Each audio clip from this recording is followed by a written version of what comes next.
動物園からのお願い。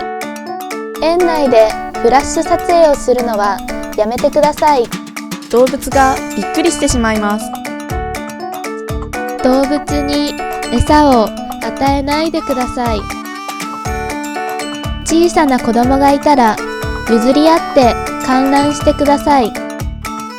自撮り棒を動物に近づけないでください。ガラスを叩いたり大きな声を出さないでください。動物がびっくりしてしまいます。マナーを守って楽しみましょう。